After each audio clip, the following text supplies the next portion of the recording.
Hi students, welcome to the channel. Today in this video we are going to cover some disadvantages of using repeaters in network. Okay, so let's start with the first disadvantage. So the first point we have is network traffic.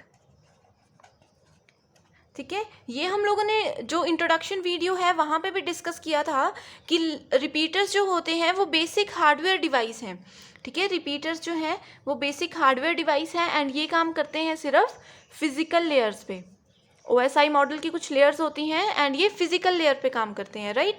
सो जो network traffic है उसे ये handle नहीं कर सकते हैं. ठीक है, यहाँ पे इसका मतलब ये है कि ये क्या करते हैं, दे कांट रिड्यूस कंजेशन.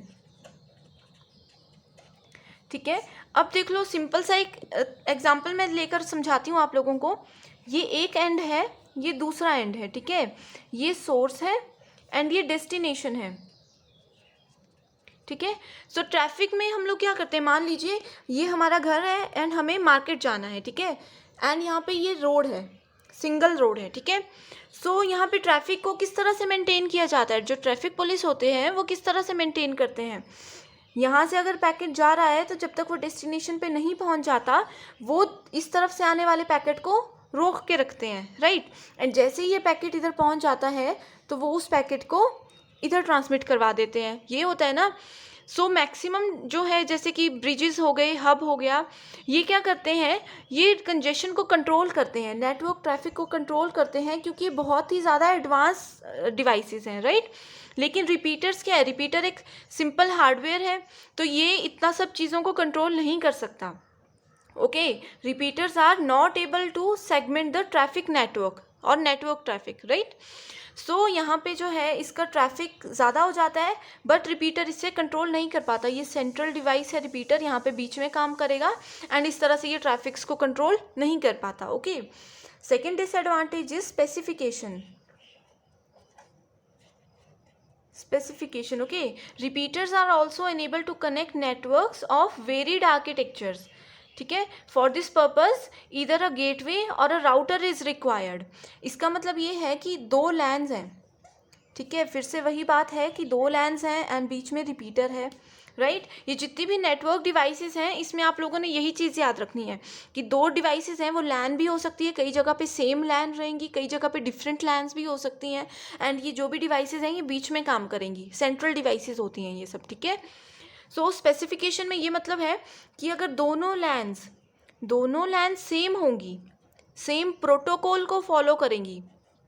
ठीक है, सेम प्रोटोकॉल का यहाँ पे ये मतलब है कि मान लीजिए ये वाली लैन भी रिंग टोपोलॉजी को फॉलो करती है एंड ये वाली लैन भी रिंग टोपोलॉजी को फॉलो करती है, तभी जो है रिपीटर्स काम करेंगे, अदरवाइज रिपीटर्स काम नहीं करेंगे. ठीक है, अगर यहाँ पे रिंग की जगह हम लोगों ने बस टोपोलॉजी को यूज़ कर दिया या इथरनेट या कुछ भी बोल सकते हैं, उन्हें यूज़ कर दिया, दूसरी तरफ रिंग ही रहने दिया, तो जो रिपीटर है वो डेटा ट्रांसमिट नहीं करवा पाएगा. ठीक है, सो यही मतलब है इसका कि repeaters are also enable to connect networks of varied architecture. अगर इन दोनों का आर्किटेक्चर, इन दोनों का सेटअप जो है वो अलग अलग रहेगा, सो रिपीटर्स काम नहीं कर पाएंगे, right. Third disadvantage is number of repeaters. Okay, there is a restriction on the number of repeaters that can be implemented on a selected network, right. If more of them are deployed, it will create noises on the wire and increase the possibilities of packet collision. सो अब जैसे मैंने बताया था यहाँ पे कि जो repeaters होते हैं वो एडवांस नहीं है, वो स्मार्ट डिवाइस नहीं है, वो ना ट्रैफिक को कंट्रोल कर पाते हैं, ना उसकी स्पेसिफिकेशन ज़्यादा स्ट्रॉन्ग है. ठीक है, सो यहाँ पे नंबर ऑफ रिपीटर्स जो होते हैं वो लिमिटेड होते हैं. ठीक है, अब जैसे ये एक लैन है, ठीक है, ये दूसरी लैन, ये इस तरह से कुछ लैन्स हैं हमारे पास एंड हर एक लैन के बीच में क्या है, रिपीटर्स हैं. ठीक है, ये रिपीटर्स हैं एंड ये जो ग्रीन कलर में है ये लैन्स हैं. ठीक है, इस तरह से बहुत सारी लैन्स हम कनेक्ट कर सकते हैं. यहाँ पे तो सिर्फ मैंने तीन का सेटअप आप लोगों को बताया है, राइट. सो डिफरेंट सॉरी, यहाँ पे बहुत ज़्यादा लैंस को कनेक्ट कर सकते हैं। जितने ज़्यादा रिपीटर्स होंगे उतना ज़्यादा ये नॉइज़ क्रिएट करेगा, एंड जितना ज़्यादा पैकेट्स होंगे उतना ज़्यादा कोलिजन होगा।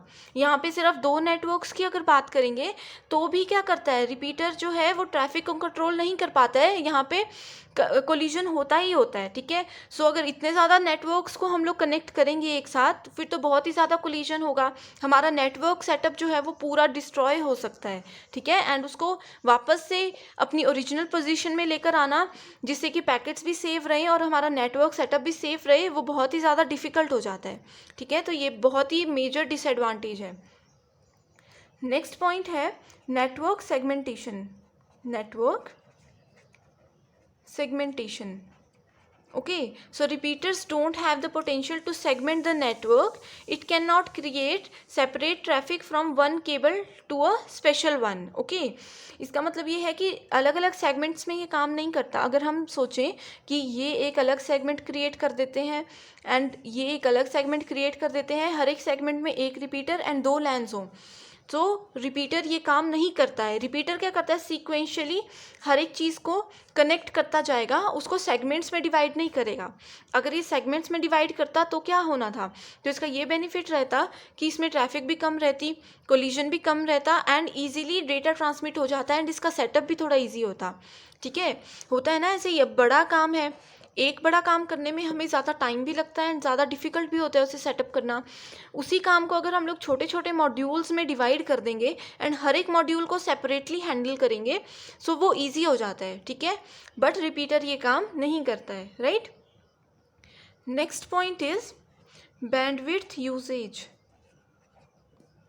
Bandwidth usage. Okay, so repeaters transfer the signals in both the directions between the routers and the computers, and after the stable connection the bandwidth gets halved. Okay, so इसका ये मतलब है कि repeater क्या करता है, दोनों ही डायरेक्शन में सिग्नल्स को भेजता है, दोनों डायरेक्शन से एक्सेप्ट भी कर सकता है एंड दोनों डायरेक्शन में भेज भी सकता है। ये कैसे काम करता है, अब देख लीजिए, जैसे कि यहाँ से कोई पैकेट जाना है इस वाले नेटवर्क में, सो वो यहाँ पे तो जा ही रहा है इस डायरेक्शन में, वैसे ही यहाँ से अगर यहाँ कोई पैकेट आना है तो वो इजीली इस डायरेक्शन में भी भेज सकता है। ठीक है, वन डायरेक्शनल नहीं होता है रिपीटर, ये दोनों डायरेक्शन में इजीली काम करता है। सो इसकी वजह से उसकी बैंडविड्थ की जो यूसेज है वो जो है आधी हो जाती है। अब एक डायरेक्शन में, मान लीजिए एक डायरेक्शन में जाना है हमें, तो फटाफट से काम हो जाएगा, एंड वहीं पे साइमल्टेनियसली दूसरी डायरेक्शन में भी काम हो रहा है, तो क्या हो जाएगा, उसकी जो बैंडविड्थ है वो डिवाइड हो जाएगी। आधी बैंडविड्थ इस डायरेक्शन में काम करेगी, आधी बैंडविड्थ इस डायरेक्शन में काम करेगी। ठीक है, तो ये मतलब होता है बैंडविड्थ यूसेज का।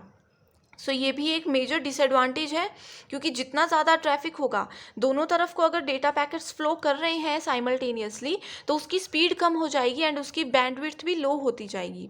ठीक है, एंड लो बैंडविड्थ होगी तो उसकी परफॉर्मेंस ऑटोमेटिकली डाउन हो जाएगी, right. So all these are the disadvantages of using repeaters. I hope you understand. Thank you.